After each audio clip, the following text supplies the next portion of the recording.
I was introduced to Opportunity International a little over 2 years ago, and basically went to their website, looked at what their mission was, looked at the work that they were doing, and it piqued my interest. But really, what the call to action was connecting with a real person who was working inside of Opportunity.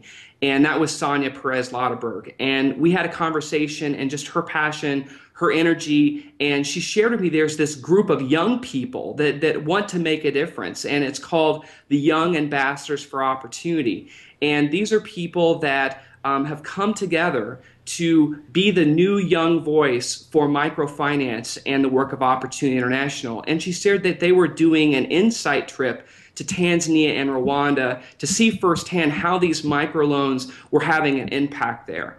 And when I heard about that opportunity, I said, I want to go and I want to see. So I went armed with my flip video camera and all of my research and some great books that I recommend that anyone else looking into microfinance that they read. And that's one of those books is A World Without Poverty, written by Nobel Peace Prize winner Muhammad Yunus, and another book that he wrote is called Banker to the Poor. So reading those two books and ready to soak up a lot of knowledge, I headed off to Tanzania.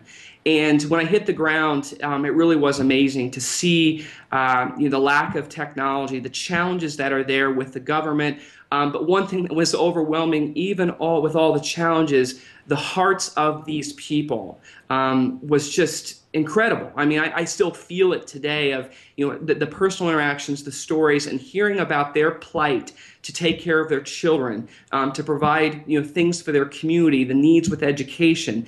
I mean, it was really very powerful stuff to see that, and then the challenges to work within a confinement of government that is not open to change, that may be corrupt in some situations. So, when you look at our Western business minds of how do we create a bank and how do we market and how do we hire employees, you really have to be there on the ground to understand what the challenges are. And that was one of the biggest, lessons when I first went into the country.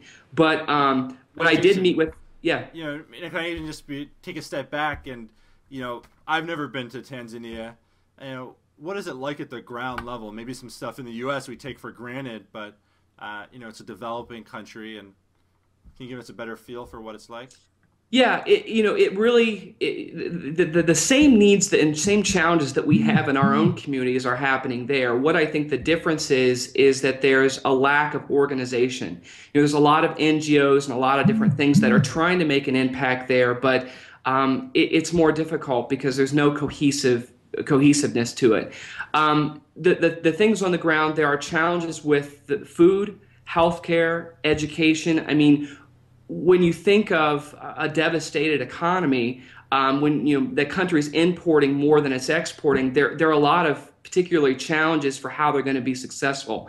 But I will say that the people, they want to learn. They want to be a part of something that's greater than them. And they have the same aspirations that we do for our families and our children.